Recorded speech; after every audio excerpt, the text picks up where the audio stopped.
Estamos en una serie titulada Más que Palabras y estamos observando las palabras de Jesús en la cruz. Estamos preparando nuestro corazón para lo que se conoce como la Semana Santa. Y la semana pasada comenzamos, y está el video grabado en YouTube, escuchando las palabras de Jesús cuando dijo: Padre, perdónalos porque no saben lo que hacen. Esta es la segunda parte de la serie. Y la historia de hoy se encuentra en Lucas capítulo 23. Aquellos que tengan Biblia pueden ir abriendo su Biblia conmigo en Lucas capítulo 23, verso 39 en adelante. Vamos a leer. Puedes encender tu aparato electrónico, puedes marcarlo, para que sepas dónde están las palabras que vamos a escuchar. Estamos tratando de contestar dos preguntas. ¿Qué significaron estas palabras en el momento en el que Jesús las dijo? ¿Y qué significan para nosotros hoy? Yo no sé si te ha ocurrido, pero hay conversaciones que tienen el potencial de cambiar tu vida para siempre. Y hay conversaciones que te confrontan y nuestra respuesta a esas conversaciones tiene el potencial de afectarnos positivamente por el resto de nuestra vida o negativamente por el resto de nuestra vida. Específicamente las conversaciones que nos confrontan. Por lo menos esa ha sido una realidad en mi vida, específicamente con conversaciones que me confrontan. Una de las personas que más me confronta se llama Luis Acevedo. Yo siempre le digo Pachi. Y por lo menos recuerdo 3 conversaciones en las que él me confrontó y mi respuesta hizo que ocurriera un cambio de dirección en mi vida. Yo iba en una dirección, escuché esa conversación y tomé otra dirección. La primera se dio en un restaurante. Cuando comiendo, yo recuerdo que tenía una libreta superior, los puntitos negros en la parte de afuera del cover. En esa libreta superior yo había escrito algunas notas sobre lo que yo pensaba que podía llegar a ser. Me flocharon este espectáculo de comedia que después de esta conversación se convirtió en realidad. Y yo recuerdo decirle a Pachi: Pachi, no sé, esto es lo que tengo. Y él confrontarme y decirme: Jonathan, es que tienes que considerar esto como algo que tú quieres hacer profesionalmente. Porque es que él decía que Dios me había capacitado para eso, que me había dado ciertos talentos para eso. Y él me confrontó al punto de: si tú no lo haces ahora, vas a estar perdiendo una oportunidad de Dios para tu vida. Y yo le dije: tú te tiras conmigo. Entonces yo lo confronté a él, tú sabes, si tú te tiras conmigo y si tú haces la producción, pues entonces vamos a hacer esto. Y él dijo sí. Y nuestras respuestas cambió el rumbo de nuestras vidas para siempre. La segunda conversación se dio con Pachi frente a mi casa luego de ver la película Avatar. Y la realidad es que la conversación no tuvo que ver nada con Avatar. Es que escogimos ese día ir a ver Avatar y la vimos y nos pareció fenomenal. Pero era una conversación acerca de la iglesia y de cómo se podría ver una iglesia que se lanzara con el propósito de alcanzar a aquellos que estaban lejos, aquellos que no conocían la conversación cristiana, no eran parte de una tradición religiosa cuando crecieron. ¿Cómo se veía una iglesia que atendiera a aquel que no conoce?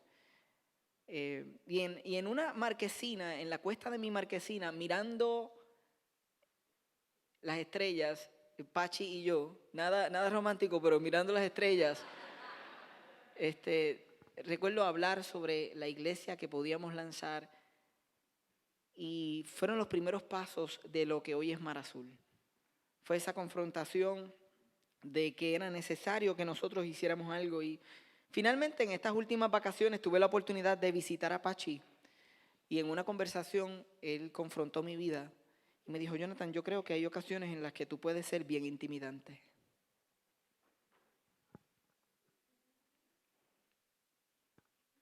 Y es posible que algunos digan: Jonathan, pero tú no intimidas en el mensaje o no intimidas ahí al frente. Pero Pachi me conoce como pocos me conocen, como Cristina me conoce, como algunos de los líderes más cercanos a mí me conocen. Y yo creo que realmente yo necesitaba escuchar eso porque hay momentos en tu liderazgo cuando la experiencia que tú tienes o la manera en la que tú te expresas, you can come across, tú te puedes transmitir como alguien que está imponiéndose y está intimidando. Y allí estaba Pachi confrontándome en mis vacaciones acerca de cómo yo en ocasiones puedo transmitirme como intimidante. Y esto me confrontó. Pero yo tuve que reconocer que era cierto. Y ese reconocimiento, que yo creo que requiere de humildad, requiere de una vida que dice, Señor, yo estoy seguro que esta persona tiene el mejor interés en mente. Comenzó a cambiar la dirección de mi vida en cuanto a ese punto. Y hoy nosotros vamos a ver una conversación que Jesús sostuvo en la cruz. Y yo quisiera que ustedes hicieran zoom conmigo, que ustedes no se adelantaran a la historia porque la han escuchado antes, sino que se inmersan en la historia conmigo de los dos ladrones y Jesús en el monte de la calavera, en el momento de la crucifixión. ¿Cómo tú lo ves? Pon una silla debajo de esas tres cruces. La tradición nos las ha mostrado una al lado de la otra, Jesús en el centro. Realmente no sabemos exactamente cuál era el posicionamiento de estas cruces, pero tenían que estar cerca para ellos poderse escuchar cuando se hablaban. Y se hablaban. Y vamos a ver una de esas en las que de cruz a cruz se compartieron palabras. Ahí está la audiencia. Sé parte de la audiencia. Haz un zoom conmigo. Observa estas tres cruces. Observemos esta conversación. En Lucas 23, versículo 39 en adelante, encontramos lo siguiente. Uno de los criminales allí colgados empezó a insultarlo. ¿No eres tú el Cristo? Sálvate a ti mismo y a nosotros. Pero el otro criminal lo reprendió. Ni siquiera tienes temor de Dios. Aunque sufres la misma condena. En nuestro caso, el castigo es justo, pues sufrimos lo que merecen nuestros delitos. En cambio, no ha hecho nada malo. Luego dijo Jesús, observa esto. Trata de observarlo en tu mente con dolor, exhausto, crucificado. Diciéndole unas palabras a Jesús, le dijo Jesús, acuérdate de mí cuando vengas en tu reino. Y Jesús le contesta estas palabras. Le dice, te aseguro que hoy estarás conmigo en el paraíso. Te aseguro que hoy estarás conmigo en el paraíso. Y esta es la historia de dos ladrones que están sufriendo las consecuencias, están siendo confrontados por las consecuencias de sus errores. Y en un lado tenemos un hombre que la Biblia lo describe como ladrón y que está ahí para dejarnos saber que su pasado era un pasado horrible. Aquel que era crucificado y que llegaba a crucifixión, usualmente era el criminal más buscado.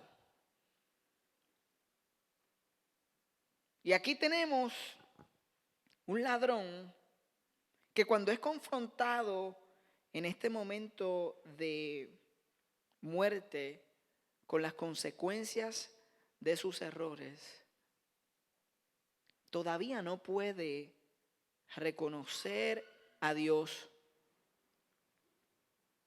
sino que su respuesta hacia Jesús es de rechazo y de orgullo. Comienza a insultarlo, comienza a decirle, si tú eres Dios, Si tú verdaderamente eres Dios, ¿por qué no te bajas de aquí? ¿Por qué no nos salvas a nosotros? Y del otro lado, tenemos un ladrón que igual aquel, su vida había sido una vida de decisiones fallidas, horribles actos que lo llevaron hasta estas consecuencias. Pero cuando él es confrontado con las consecuencias de sus errores, él responde a Jesús con reconocimiento de quién es él. Él se mira, él sabe que está delante de Dios y responde con reconocimiento y con humildad. Y estas son las dos respuestas que yo creo que todos nosotros vamos a tener en la vida en relación a Jesús. O nosotros respondemos con rechazo y con orgullo, o respondemos con reconocimiento y con humildad. La cosa es que nosotros muchas veces miramos este ladrón y nos vemos tan lejos de él porque no hemos dicho esas palabras, no hemos insultado de esa manera a Dios. Sin embargo, hay muchos que durante su experiencia de vida le han pedido a Dios que Dios haga algo. Dios, si tú sanas a mi familiar querido, entonces yo voy a creer que tú eres Dios. Dios, yo creo, pero si tú me das el trabajo que yo te he pedido y he estado orando, yo voy a creer que tú eres Dios. Y muchas veces nosotros nos encontramos buscando una prueba de Dios en nuestras vidas y nos parecemos al ladrón que actuó y respondió en rechazo y en orgullo, y sin darnos cuenta a veces llegamos hasta pensar que Dios no es real y que no es cierto porque Él no hizo las cosas como nosotros en ciertos momentos deseamos que lo hubiera hecho. Uno respondió de una forma, otro de otra. Sin embargo, esta es la respuesta que yo creo que todos nosotros debemos tener. Cuando somos confrontados con las consecuencias de nuestros errores, la humildad delante de Dios siempre nos conduce a su perdón y a sus promesas. Fíjense que Jesús le dijo, te aseguro que hoy estarás conmigo en el paraíso. Y yo quiero dividir esas palabras y comenzar con la primera parte, esa frase que dice, te aseguro. Esto es una promesa con garantía. Cuando encontramos en el original esta palabra, te aseguro, la sorpresa para mí es encontrar que la palabra en original en griego que está ahí escrita es la palabra de la cual nosotros recibimos la palabra amén.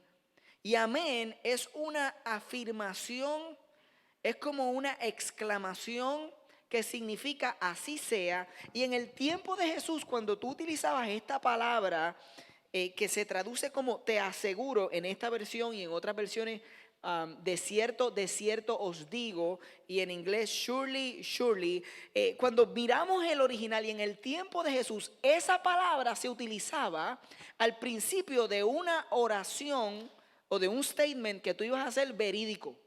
Es como cuando nosotros decimos, en serio, quiero que tú sepas esto, pero esto es en serio. Mira, déjame, en serio, te voy a decir en serio.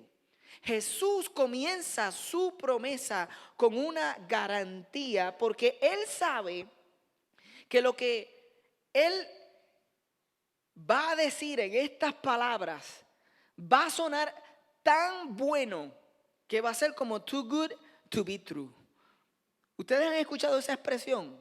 Esto es demasiado bueno para ser cierto. Eso es como las ofertas de comida que tú vas al restaurante y te dicen que los adultos pagan y los niños comen gratis. Y cuando tú llegas, te das cuenta que el refresco que le cobran al adulto cuesta como $88, 95 centavos. Entonces tú dices, me compro refresco, le pagué como a 18 nenes. Entonces tus nenes están ahí. Te das cuenta que hay cosas que son muy buenas para ser ciertas. Las palabras de Jesús van a resonar para la audiencia como muy buenas para ser ciertas. Por eso Él dice, te aseguro. En otras palabras, lo que voy a decir, tú puedes confiar en estas palabras. You can take this to the bank. Tú puedes confiar en lo que voy a decir, porque el ladrón lleva toda su vida en malos pasos, haciendo cosas horribles, y él desea que en su último momento de vida Dios lo acepte y lo perdone. El ladrón está buscando con esta expresión un poco de misericordia. Él le dice al otro, primero le dice: chico, pero ¿cómo es posible que tú en tu momento de muerte sigas con el orgullo cuando tú y yo merecemos lo que estamos viviendo? Lo que me hace pensar que ellos se conocían. ¿Quién sabe si ellos hicieron asaltos juntos? ¿Cuáles fueron sus fechorías? Yo no sé. Pero en la calle se conoce. Así como en el reino se conoce, en la calle se conoce, ellos se conocían. Él dice: yo sé que tú y yo lo merecemos, pero este no.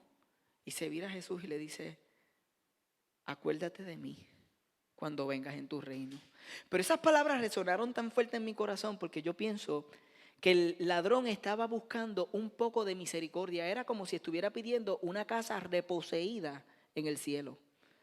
Es como si él estuviera diciendo a Jesús: tú sabes, yo sé que yo no lo merezco, tú sabes, I know, pero por lo menos, tú sabes, si en el cielo me puedes dar una repo house, me puedes dar quizás la peor de las casas, la que no terminaste, tú sabes, la que no llega tanto la luz como en otras partes llega, la que no tiene, ¿verdad?, todos los features. Entonces, yo me conformo con una entradita, una migaja de misericordia. Él está diciendo: si te puedes acordar de mí. Yo no estoy ni seguro si te puedes acordar de mí, pero tú sabes, cuando vengas en tu asunto, porque yo sé que tú eres el rey, tú eres el hijo de Dios, tienes que serlo, te llevo observando, tú sabes, no has abierto tu boca. Lo primero que dices con esta gente es: Padre, perdónalos. Y es verdad lo que decían: yo escuché de ti, aunque tú no lo sabes, yo te escuché predicar, yo vi de los milagros que tú hiciste, pero no pude responder en ese momento, y ahora estoy aquí en la cruz, y la cosa es que si te puedes acordar de mí.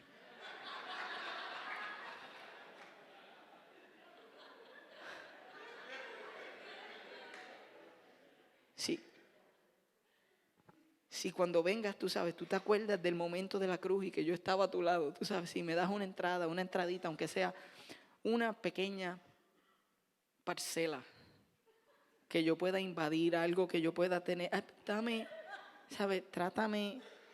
Mira, Él está buscando un poco de misericordia. Y yo creo que esta es la misma forma en la que muchos de nosotros nos acercamos a Dios. Porque nosotros pensamos que Jesús pide igual que nosotros, que Jesús selecciona personas igual que nosotros. Algunos de ustedes tuvieron que pedir para el equipo de baloncesto, el equipo de voleibol. ¿En alguna vez te encontraste en esa posición de pedir? ¿O cómo pedían en tu urbanización? Yo vivía en Vista del Río Apartments, y en Vista del Río Apartments había un muchacho que se llamaba Chelito. ¿Cómo se llamaba? Y Chelito era el mejor en todo. Era el mejor jugando baloncesto, pelota, gallitos de algarroba puertorriqueño, canica. Chelito era el mejor en todo. Y cuando en Vista del Río jugábamos baloncesto y Chelito llegaba, todos hacíamos una filita india y nos parábamos uno al lado del otro, y Chelito empezaba a pedir. Y él empezaba a pedir siempre, después de él, el más alto, el más rápido, el mejor que jugaba. Y a mí nunca me pedían.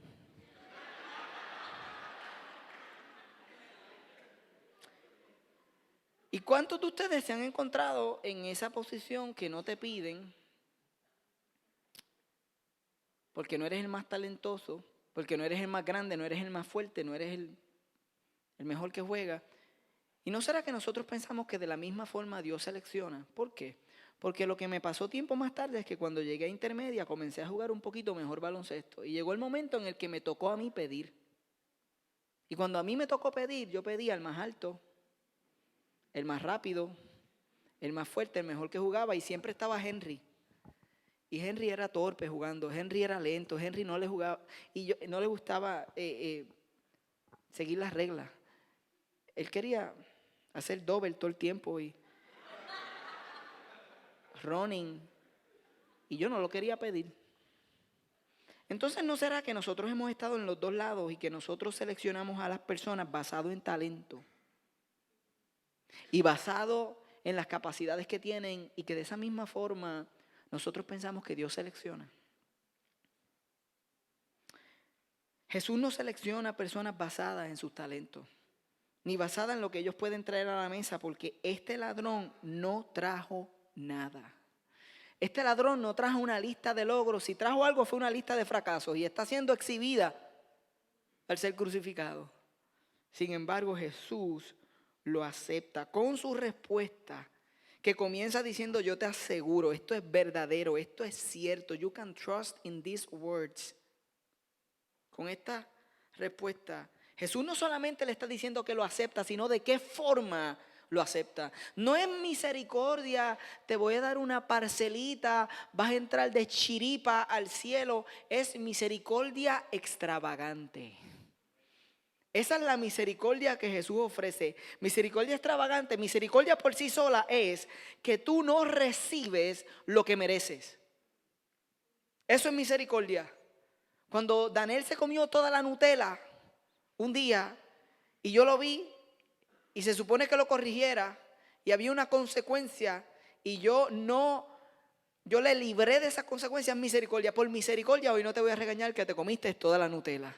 Pero misericordia extravagante, como Jesús trabaja, es totalmente distinto. Es fuera de lo que nosotros podemos entender. Es gracia escandalosa. Es un huracán furioso de amor, como decía la canción. Es tan ilógico para el que no lo ha podido observar, pero es tan extravagante que es. Jesús te dice: no solamente no vas a recibir de mí lo que mereces, sino que vas a recibir todo lo mejor de mí. Te voy a dar la mejor casa, te voy a dar lo que jamás pensaste que merecías, y te lo voy a dar en este último momento, sin que tengas una lista de capacidades. Tú que estás sentado, que pensaste que en la lista de los llamados ibas a ser el último porque no sabes hacer poesía, no predicas, no enseñas, no cantas, cantas feo y hasta tú mismo te reconoces.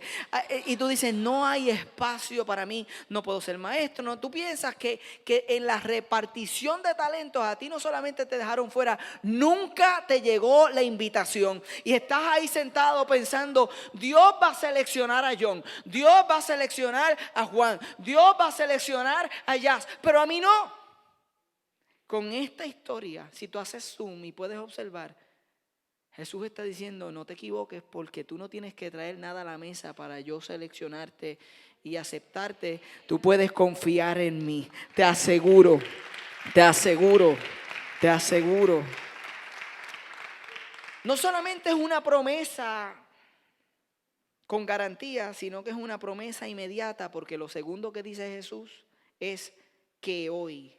Jesús dice: te aseguro que hoy. Y cuando Jesús usa estas palabras, podemos comenzar a decir primero que Él está hablando y prediciendo su propia muerte, porque en aquel tiempo no era inusual que alguien estuviera hasta 4 días en la cruz. Habían casos de crucificados que estaban 2, 3 y hasta 4 días en la cruz. Y cuando Jesús le dice: te aseguro que hoy, está prediciendo su muerte. Jesús estuvo aproximadamente 6 horas en la cruz, pero no solamente está prediciendo su muerte, le está diciendo: te aseguro que hoy, le está diciendo a este ladrón: tu dolor tiene fecha de expiración. O sea, yo me voy ahorita, pero tú también. Y yo me pregunto si hay algunos de ustedes que están en dolor y el Señor te está diciendo: hoy. Y tú sabes lo mejor de esta escena, es que qué bueno que Jesús no le dijo mañana.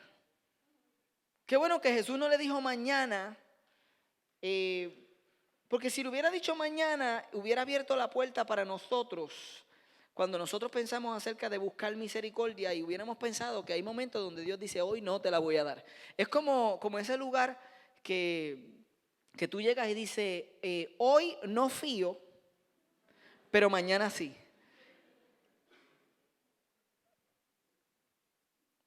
Qué bueno que Él no le dijo: mañana vamos a hablar tú y yo, pero primero tienes que, yo sé que estás aquí en la cruz, pero tienes que buscar la forma de pasar por punto de partida. O sea, tienes que ir, tienes que suscribirte en una clase de discipulado, tienes que ser discipulado, ¿sabes? Tienes que ser discipulado, hello. Tienes que pasar por ese proceso, luego tienes que pasar por mar adentro, tienes que conocer los procesos y entonces un día vas a cantar, vas a comenzar cantando, leyendo las letras, un día vas a levantar la mano, cuando levantas la mano te vas a bautizar. Si te bautizas, entonces yo quiero que tú regreses aquí a la cruz, hables conmigo para yo decirte, entonces, si yo te acepto o no. Qué bueno que Jesús no le dijo mañana, porque Jesús está comunicando que Él no ama una versión futura de ti, que Él te ama como estás hoy. Tú sabes que hay alguien que tiene que escuchar esto. Yo sé que hay alguien que tiene que escuchar esto. Porque hay alguien que posiblemente piensa que Dios está aguantando, soportando la versión tuya hoy, pero que Él está enamorado con una versión tuya futura. Porque esa es la manera en la que a veces nosotros interpretamos el Evangelio. Y es como si Dios estuviera enamorado de una versión futura de nosotros, pero esta es como que Él la mira y como que con desprecio. Pero Él, al comunicarle de esta forma al ladrón, nos está comunicando a nosotros, le está comunicando a la audiencia que Él no está enamorado de una versión futura. Él te ama hoy tal como estás. Cuando Él dijo esa palabra hoy, significa que el reino de los cielos comienza ahora. En otras palabras, en el momento en el que reconoces humildemente y te acercas, ahí comienza la obra de Dios en tu vida. Es inmediata, es una promesa inmediata. En el Padre Nuestro Jesús está orando y Él dice, venga tu reino. Hágase tu voluntad como en el cielo, así también en la tierra. Y el reino llegó a este hombre que admite que merece la cruz en el momento de su mayor vergüenza. Esta es una imagen de que el Evangelio es mucho más de lo que pensamos, porque la historia popular es que lo que nosotros predicamos es que nosotros somos personas malas y que tenemos que convertirnos en personas buenas para que Dios nos acepte. Tú sabes que esa es la idea general de aquellos que quizás hoy no forman parte de una comunidad de fe, no tienen una relación con Dios porque han llegado a pensar que el Evangelio es que ellos son malos y dicen, ok, estamos claros, estamos malos y yo me tengo que limpiar. Yo tengo que transformarme, yo tengo que arreglar mi asunto, yo tengo que dejar de hacer las cosas que estoy haciendo para entonces que Dios me acepte. Qué rol tan grande el que ese sea el Evangelio. Si la historia del Evangelio es la siguiente, no es que nosotros tenemos que hacer cosas para llegar a ser una buena persona, sino que nosotros jamás vamos a poder llegar a ser una buena persona ante los ojos de Dios. Que no había forma de que nosotros hiciéramos obras para ganarnos su aceptación, sino que Él en una cruz se entregó para que nosotros fuéramos perdonados, para que la injusticia que nosotros habíamos cometido al fallar, al pecar contra Dios, fuera sobre sus hombros y Él pagara el precio para que tú y yo no lo tuviéramos que pagar. La historia es que nosotros estábamos muertos. Hay una historia que escuché en una ocasión hablando acerca del Evangelio y la persona utilizaba la idea de que nosotros nos estábamos ahogando, Jesús vino en un barco y nos tiró un salvavidas para que nosotros no nos ahogáramos y tuviéramos vida. Y no es una mala historia, pero está incompleta en el picture real del Evangelio. La historia sería que nosotros estábamos ahogados, muertos en el fondo del mar, espiritualmente sin vida. Y que Jesús se tiró del barco, nadó hasta el fondo del mar, nos rescató, nos trajo afuera, nos dio CPR y nos trajo a la vida. Y no solamente vida, sino vida eterna con Él. Que todos estábamos muertos, separados de la gloria de Dios. Esa es la historia del Evangelio y esta es la imagen del Evangelio que tú no tienes que perform. Jesus performed in the cross so you don't have to. No te tienes que esconder detrás de una máscara, no tienes que esconder tu adicción para acercarte a Él, no tienes que arreglarla, no tienes que arreglar tu situación, tienes que venir tal y como estás y decir, acuérdate de mí. Acuérdate de mí y vas a ser receptor de una promesa con garantía, de una promesa inmediata, pero de una promesa de intimidad. Y de todas las cosas que está experimentando este ladrón y la audiencia y tú que estás ahí sentado observando esta interacción, yo creo que esta es la más importante. Porque Jesús le dice, te aseguro que hoy, y luego le dice esta frase, estarás conmigo en el paraíso. Y hoy yo no voy a predicar sobre el paraíso, que es usualmente en los círculos cristianos el punto de debate en esta palabra de Jesús. Y es donde las personas pasan el proceso. Ya nosotros en una serie titulada Estadías Eternas hablamos sobre el paraíso. Yo quiero concentrarme en las palabras que definitivamente tocaron lo más profundo del corazón de este ladrón. Y es que le dijo, estarás conmigo.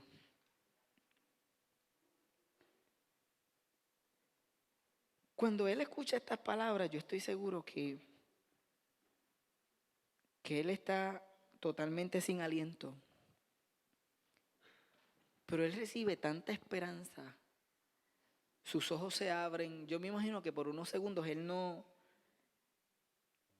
dolor que él tiene es una mezcla de dolor y porque posiblemente toda la vida este hombre se ha sentido que ha estado jugando en el equipo contrario, que ha estado siempre del otro lado de Dios. Yo me imagino que él, en unos instantes, él hizo un flashback de su vida, la cual nosotros desconocemos. Y empezó a pensar todas las veces que él jugó en contra de Dios, porque él pensaba que ese era su rol. Porque después de todo lo que había vivido y la razón por la que él escogió esta vida, porque nosotros escogemos. La mentira es pensar que nosotros somos víctimas de decisiones de otros, cuando nosotros experimentamos cosas que están fuera de nuestro control, pero siempre tenemos la decisión de escoger. Yo no voy a seguir por este camino que lleva a mi familia, o por lo que yo aprendí, o por lo que yo me imagino él en un flashback, y él no encuentra un momento en el que él siente que Dios lo está invitando a estar con él. Sin embargo, aquí en su momento de mayor vergüenza, en su momento de mayor rechazo, en su momento en el que todos los demás le están diciendo, ninguno de nosotros queremos estar contigo, te queremos ver muerto, mereces la muerte. Quién sabe si algunos de sus amigos de infancia estaban allí en aquella audiencia.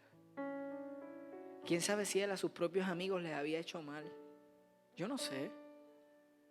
Pero aquí está Jesús diciéndole, tú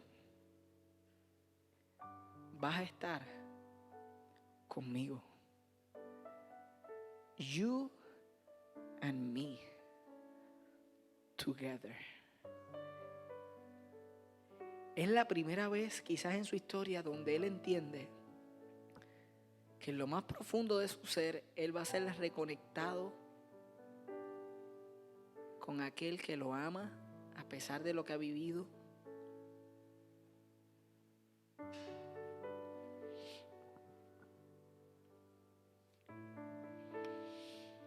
¿Alguna vez tú has tenido que disfrutar de un beneficio que no te corresponde por la persona con la que estás? ¿Has entrado a algún lugar? ¿Has caminado a algún lugar que tú no tenías el acceso o los boletos, pero conocías a alguien y ese alguien te dijo, tú no lo tenías, pero yo lo tenía, y tú estás conmigo. Yo me imagino al Señor en ese instante, en el ambiente espiritual, cubriendo la vida de este ladrón. Recuerden que Jesús está a punto de morir y Él está salvando personas todavía en la cruz.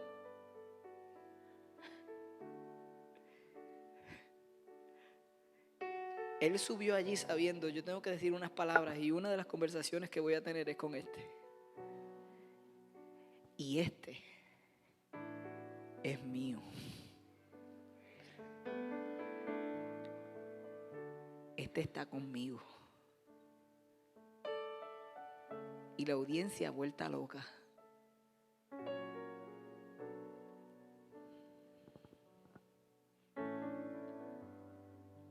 Yo recuerdo cuando recibí una llamada del juez Koltov de la Corte Suprema, Eric Koltov Caraballo. No de él, de su secretaria. Un día contesto el teléfono, Jonathan Ocasio, digo sí, me dice, soy la secretaria de el juez Koltov Caraballo del Tribunal Supremo de Puerto Rico. Y estoy llamando porque el juez desea tener una cita con usted. Y yo lo próximo que pensé fue, ¿qué yo hice? Me estuvo raro, dije, ¿qué será? Ella no me explicó, yo dije, pues es un juez de la Corte Suprema, tú tienes que decir, yo tengo una suegra que es alguacil y cuando ella emplaza, ¿sabes? Y si tú no vas, es un problema.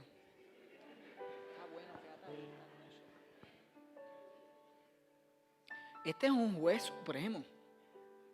Yo dije, claro, vamos a ir. Llamé a Cristina. Llego a la Corte Suprema, nunca había ido.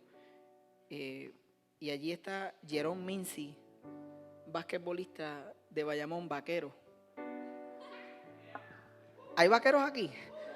Mira, y allí me recibe Jerome Mincy. Usted, sí, claro, pastor, pase por aquí. Me llevan al chamber, allá a la oficina del juez Koltov. Él me recibe, me saluda, empieza a hablar conmigo, nos sentamos y un poquito en la conversación yo descubrí cuál era la razón por la que yo estaba allí. Y él me dice, Jonathan, hace tiempo llevo observando cómo Dios te está usando y el ministerio que Dios ha puesto en tus manos. Te llevo siguiendo por mucho tiempo. Y escribiste un libro, yo escribí un libro en ese momento, utilizando la comedia, hablando del rechazo, para presentar el amor que nunca te rechaza y que nunca te flochea. Y se llama Flochadas del Amor. Y él me dice, mi hijo compró el libro y mi hijo se estaba riendo tanto que yo no aguanté y tuve que mandar a comprar uno y me compré uno. Y lo tengo aquí y allí en la oficina del Tribunal, él va y busca, tú sabes, y lo saca. Y allí en el Tribunal Supremo está el pequeño libro de comedia llamado Flochadas del Amor, empezando por ahí. Entonces yo me siento y él se sienta conmigo. Y hablando sobre lo que él ha escuchado y la conversación más enriquecedora que yo pudiera decirte que quizás he tenido con un oficial de alto rango judicial, era como si su toga y mis tenis no tuvieran problema entre sí. Yo me puse hoy estas tenis rojas. No lo puedo levantar porque el pantalón está un poco apretado.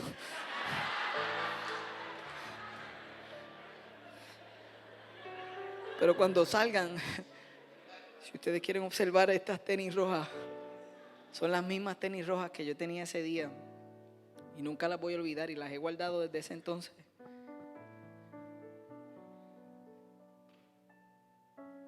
Porque hablando, él dijo, quiero servirte. Ordenó almuerzo y cuando trajeron el almuerzo, él pidió que le dieran break y él empezó a servirme mi comida. Y yo quería hacer algo y él no me dejó y allí me sirvió la comida. Y yo decía, pero ¿por qué este hombre me está sirviendo a mí? Entonces, la mejor parte es que de momento él me dice, ven que quiero enseñarte algo. Te quiero llevar al hemiciclo, al lugar donde las cosas suceden. Lin-Manuel Miranda le llama a ese lugar The Room Where It Happens. Es un salón circular y hay un estrado y los jueces tienen sus sesiones ahí. Las personas entran, los periodistas y aquellos que están autorizados, yo no sé cómo funciona, se sientan allá. Ellos entran por una puertecita en la parte de atrás para llegar hacia el estrado, sentarse. Él me dice, quiero que vayas allá al estrado y quiero que vayamos. Y yo recuerdo ir caminando detrás de él y le digo, pero juez, y yo estoy como, pero yo puedo entrar, porque él está formal vestido, yo estoy con las tenis rojas. Y él se vira y me dice, seguro, chico, si estás conmigo. Entonces ahora estoy yo entrando por esa puerta y yo le pregunto, ¿habrá alguien más que ha entrado por aquí con tenis? Y él se para y me dice, yo no estoy seguro.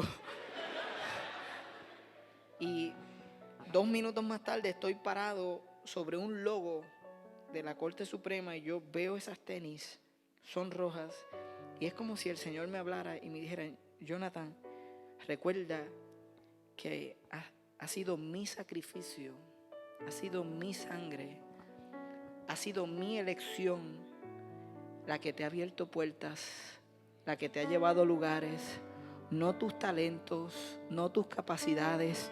Ha sido mi gracia, mi favor, mi aceptación, mi perdón. Y lo que Jesús le dijo a este ladrón es, hoy tú te pones mis tenis. Hoy yo te cubro de justicia. Hoy tú puedes entrar porque estarás conmigo.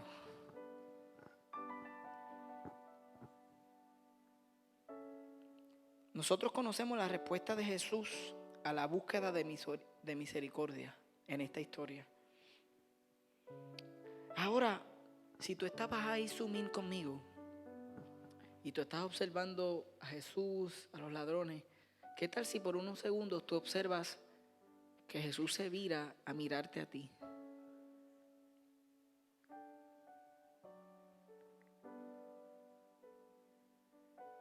¿Qué tal si esas palabras Él las dijo porque Él sabía que un día como hoy tú necesitabas escuchar que tú puedes confiar en Él, que tú puedes confiar en las palabras que Él te dice, que tú puedes confiar en que Él te acepta? Y que hoy, tal como estás, sin tener que arreglarlo todo, ¿qué tal si Él te está diciendo nuestra separación terminó? Ahora caminarás de mi lado, jugarás para mi equipo, tendrás mi camisa, te reconoceré como uno de mis hijos, como una de mis hijas. Tú eres de las mías, tú eres de los míos. Esas palabras de Jesús todavía están llenas de vida. ¿Qué tal si oramos juntos? Porque el ambiente que el Señor preparó es adecuado para una respuesta. ¿Cuál va a ser tu respuesta en la noche de hoy? Señor, te doy gracias. Porque yo sé que hay personas en este lugar que han escuchado tu palabra. Han visto tus ojos. Te han visto voltearte desde la cruz y hablarle directamente a su situación, en el desastre, en la vergüenza, quizás en el dolor, en la angustia, en la desesperación. Te has volteado hacia nuestra desesperación y nos has hablado. Hay alguien en esta noche, Señor, que tú querías rescatar. Hay alguien que tú querías poner tu mano sobre él y sobre ella y decir: es mía. Que no salga de este lugar sin poder responder a ti. Como comunidad, Señor, queremos que tu Espíritu Santo haga lo que sabe hacer, que es convencernos a nosotros de nuestra necesidad de reconocer humildemente delante del Señor. Señor, que el orgullo tenga que romperse para que la separación que existe entre algunos y tú pueda ser remendada en este instante, hoy, no mañana. Hoy, en este momento, Señor, se abren las puertas para perdón y aceptación. Hoy, no mañana, se caen las cadenas del corazón de una persona. Hoy, no mañana, hay espacio para ti. Ahora, habrá alguien en esta audiencia, habrá alguien aquí presente que sabe que Dios le ha hablado y que necesita reconocer y que necesita acercarse en arrepentimiento hacia el Señor. Porque si es así, no queremos salir de aquí sin darte la oportunidad y sin orar contigo. Le puedo pedir a la iglesia que se ponga de pie conmigo.